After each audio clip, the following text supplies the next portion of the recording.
guys, welcome back to the Path to Dharma, Srimad Bhagavatam Summer Reading Marathon. Yes. And we were considering not reading today just because I'm away, and I was like, I don't think I actually want to go a literal another day without the Srimad Bhagavatam being read or listened to or absorbed or whatever it is. Yeah, definitely. Right. It sounds beautiful where you're at. I can hear the birds singing and Yeah, it's a it's gorgeous morning. I am by a road, so there might be car noises around, but it is what it is. yeah. And I'm excited to be here, and I'm excited to be reading. Spruce is wandering in the background somewhere too. He's here listening to the Srimad, and let's begin. We're only going to read one chapter today because, like we said, I'm in a shared space, and people might come and arrive as I'm reading, which is totally fine. But do you have anything before I read the obeisances? No, let's just get into it. Before reciting the Srimad Bhagavatam, which is our very means of conquest, one must first offer respectful obeisances unto the personality of Godhead Narayan.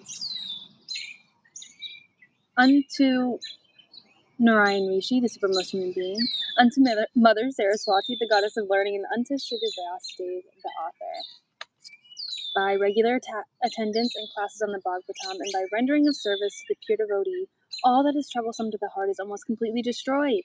And loving service unto the personality of Godhead, who is praised with transcendental songs, is established as an irrevocable fact. Hare Krishna. Hare Krishna. Welcome, Devi's child. Welcome. All right. Srimad Bhagavatam. The birds are beautiful sounding in your background. Is it too much? When you're doing obeisances, it was really nice. Is it too much? No, it's not. It's not.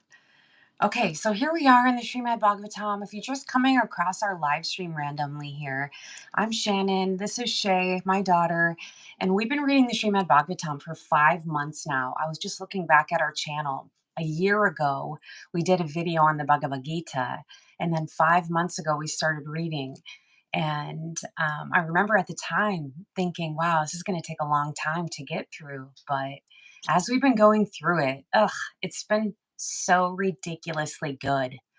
It's good. like food for the soul. And we decided to do this marathon this summer and just start reading and reading and reading. And we're getting close to the end of the first part of the third canto. Okay. Right. Yeah. So let's just get into it. So we're on chapter 13. Yep. The name of this chapter is The Appearance of Lord Varaha. Let's do it. Let's find out. Hi, Sprucey. Let's do it. Let us know if you can't hear us or if anything like that. As we're talking. Because I'm outside. Yeah. Right. All right. I'll start. Yeah, go. Okay, so Srimad Bhagavatam, 3rd Canto, Part 1, Chapter 13, Text 1. Sri Sukadeva Goswami said, O king, after hearing all of these virtuous topics from the sage Maitreya, Vidura inquired further on the topics of the Supreme Personality of Godhead, which he adored to hear. Vidura said, O great sage, what did Svayambhuva, the dear son of Brahma, do after obtaining his very loving wife? We were just reading in the last chapter about Brahma creating the universe and all these crazy cool different levels and things. And he got 13 wives. I forget how many numbers. I'm pretty sure it was 13. Okay. Yeah. O best of the virtuous, the original king of kings, Manu, was a great devotee of the personality of Godhead Hari, and thus it is worth hearing of his sublime character and activities. Please describe them. I am very eager to hear them. Persons who hear from a spiritual master with great labor and for a long time must hear from the mouths of pure devotees about the character and activities of pure devotees. Pure devotees always think within their hearts of the lotus feet of the personality of Godhead, who awards his devotees liberation. Sri Sukadeva Goswami said, the personality of Godhead, Sri Krishna, was pleased to place his lotus feet on the lap of Vidura because Vidura was very meek and gentle. The sage Maitreya was very pleased with Vidura's words, and being influenced by his spirit, he attempted to speak. The sage Maitreya said to Vidura, after his appearance, Manu, the father of mankind, along with his wife, thus addressed the reservoir of Vedic wisdom, Brahma, with obeisances and folded hands. You are the father of all living entities, and the source of their subsistence, because they are born of you. Please order us how we may be able to render service unto you. O worshipful one, please give us your direction for the execution of duty within our working capacity, so that we can follow it for fame in this life and progress in the next. Lord Brahma said, My dear son, O Lord of the world, I am very pleased with you, and I desire all blessings for both you and your wife. You have without reservation surrendered yourself unto me with your heart for my instructions. O hero, your example is quite befitting a son in relationship with his father. This sort of adoration for the superior is required. One who is beyond the limit of envy and who is sane accepts the order of his father with great delight and executes it to his full capacity.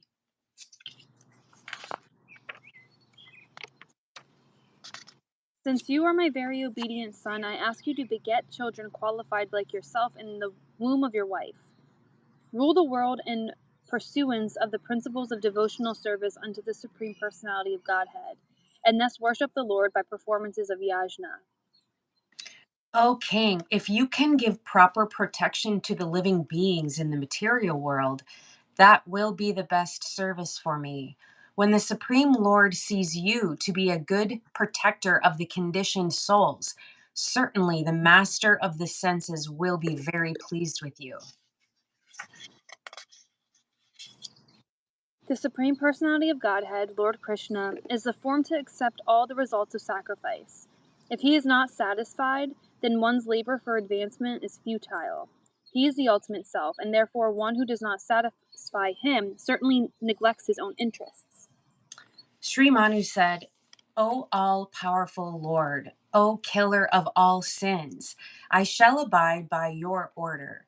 Now please let me know my place and that of the living entities born of me. I keep looking behind me because Spruce is out here with me. And I'm like, I don't see him. Spruce! Spruce! Okay, literally one moment.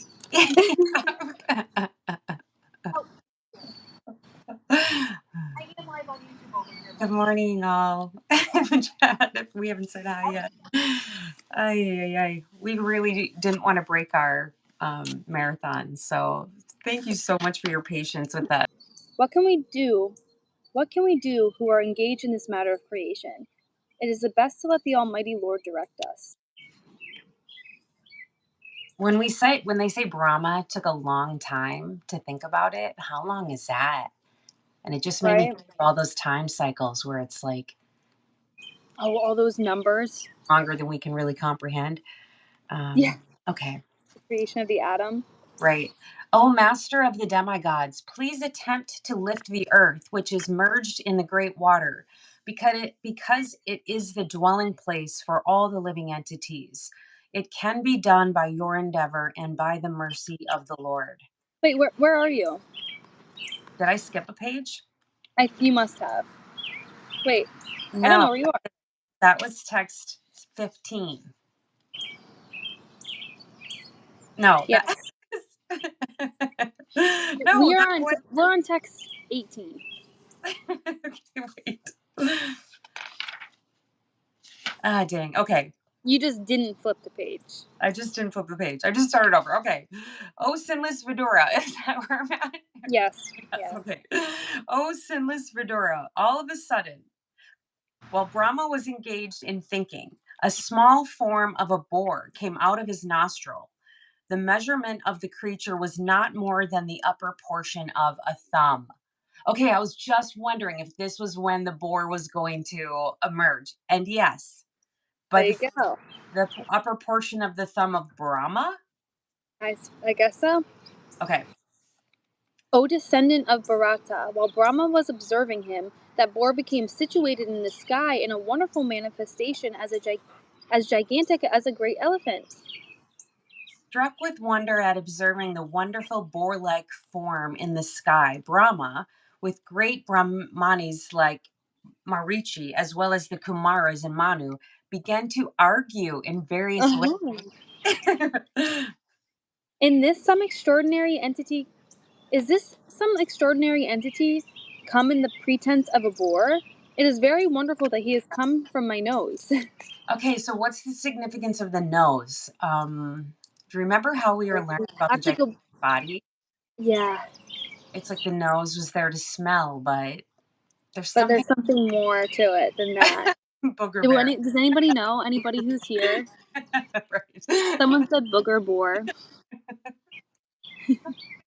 Okay, wait. All right, now we're getting distracted. Okay, it came from my nose. Wait. Text 22. Was that me or you? You, it's your Okay. turn. First of all, this boar was seen no bigger than the tip of a thumb, and within a moment he was as large as a stone. My mind is perturbed. Is he the supreme personality of Godhead, Vishnu? While Brahma was deliberating with his sons, the Supreme Personality of Godhead Vishnu roared tumultuously like a great mountain. The omnipotent supreme personality of Godhead enlivened Brahma and the other highly elevated Brahmanas by again roaring with his uncommon voice, which echoed in all directions. And there's Spruce's. Spruce. Spruce! Spruce! Right on. Hey, Spruce! I don't know what he's. Spruce, come here! Come on! He's barking at some. Let me get his. I'm sorry. I'm sorry, y'all. No, Let me get his mouth. sorry. He's barking. He's roaring.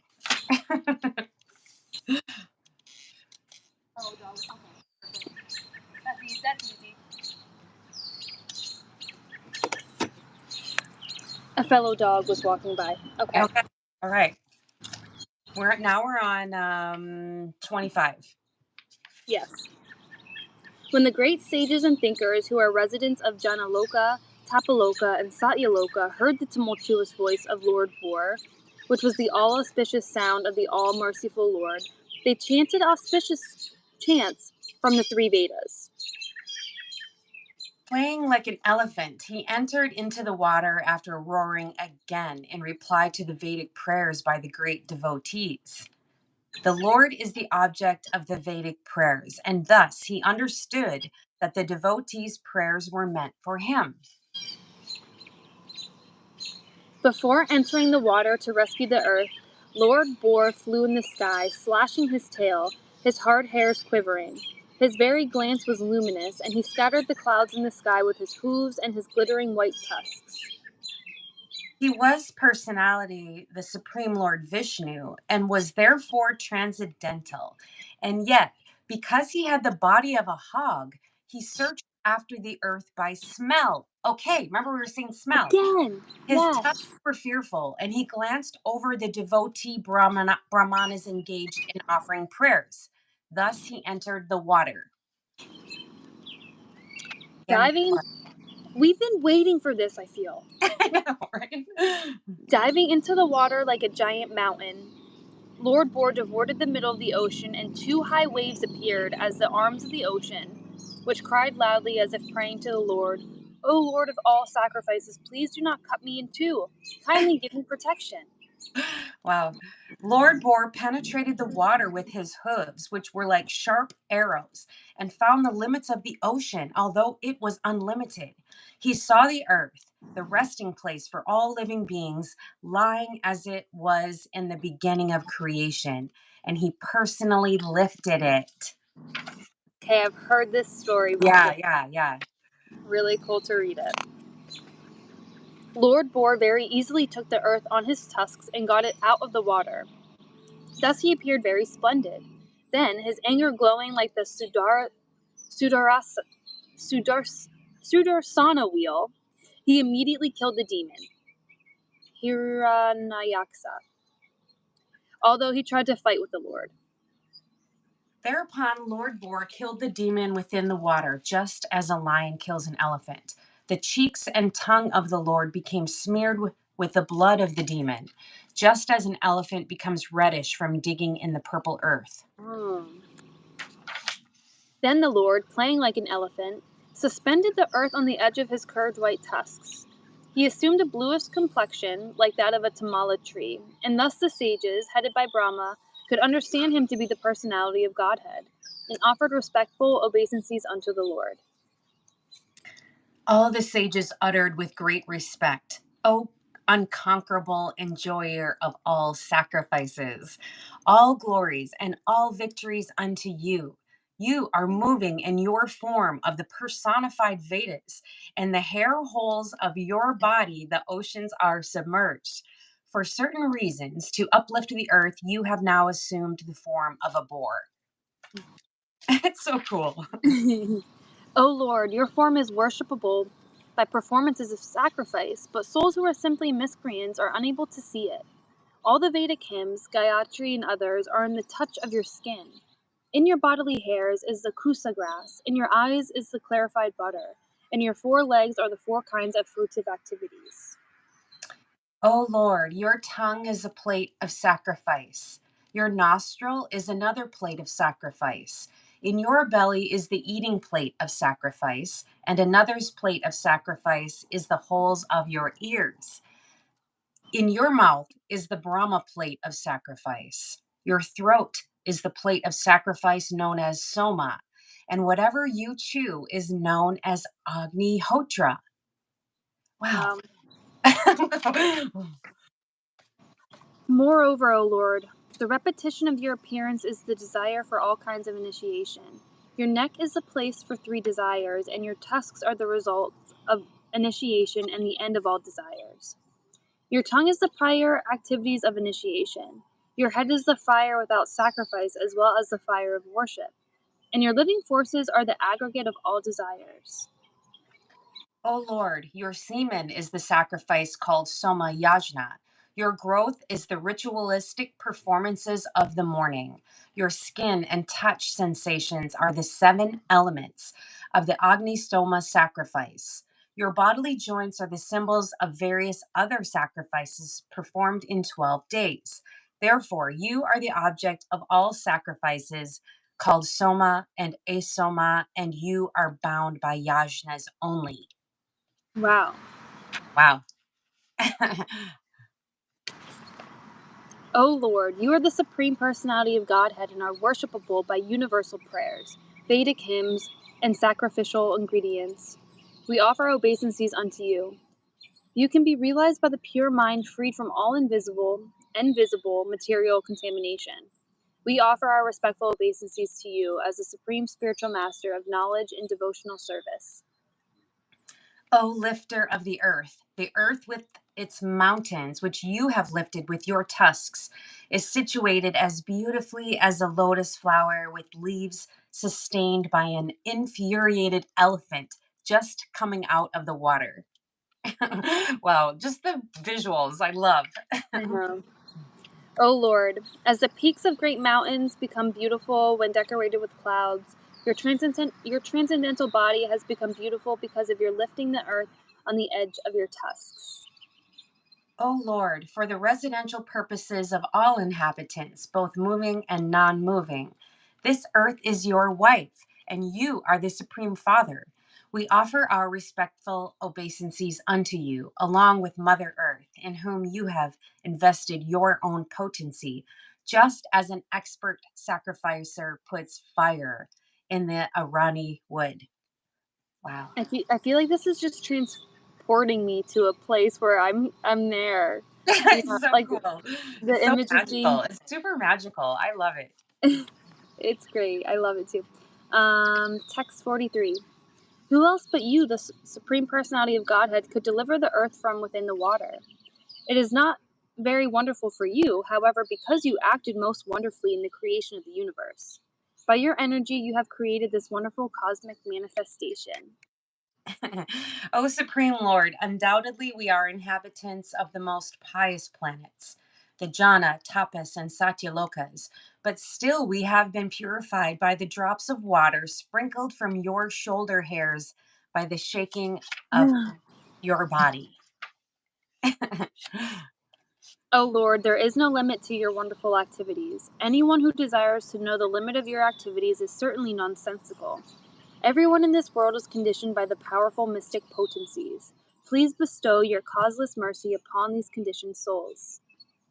The sage Maitreya said, "The Lord, being thus worshipped by all the great sages and transcendentalists, touched the earth with his hooves and placed it on the water." In this manner, the personality of God had Lord Vishnu, the maintainer of all living entities, raised the earth from within the water, and having placed it afloat on the water, he returned his own abode. If one hears and describes in a devotional service attitude this auspicious narration of Lord Boar, which is worthy of description, the Lord, who is within the heart of everyone, is very pleased. Yes, that's for Yeah, all of us. yeah. Someone asks, what are you reading? We're reading the Srimad Bhagavatam. Yes.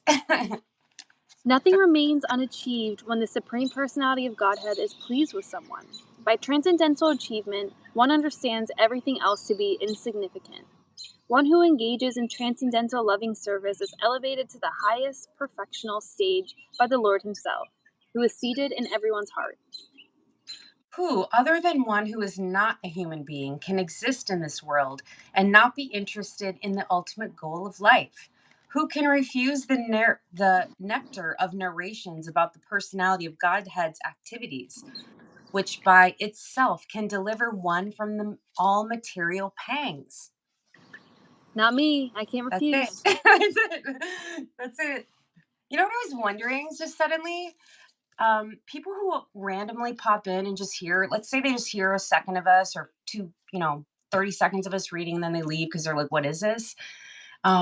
Because they've heard the Srimad Bhagavatam for a second, do they still get the random benefits even if they don't know? Yes, I Does think that they make do. sense? I think they do. Yes, I do. You know what I mean? Like the whole thing about Sri Narada was telling us about how people are brought together or separated by Krishna's divine will. So even just hearing or seeing something accidentally, you're still benefited by it. It seems like, Yeah. which is beautiful, and I just love how Krishna sets it up. He like sets us up for success if we allow. Oh, my goodness. Hasn't this just been such a pleasure reading every day? Like, That's I just feel beautiful. Yeah. so So nice. happy and so light.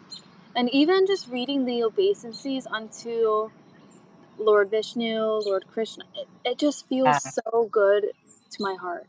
Yeah. That was a Really real good. story we read today. I loved that. That was That was really cool. All right. Well, cool. listen, you go enjoy your beautiful beach day. Thank you so much for spending time with us, everyone that's here with us. Thank you so much. Yeah. And tomorrow, chapter Have a blessed- 14, pregnancy of DT in the evening. And Whoa. there's my cue. There's Yep. Sprucey. There's Sprucey. All All right, I right. love you all. Until Uh, tomorrow, have a beautiful, yes. wonderful day, and Hare Krishna. Hare Krishna. See you tomorrow, everyone. Bye.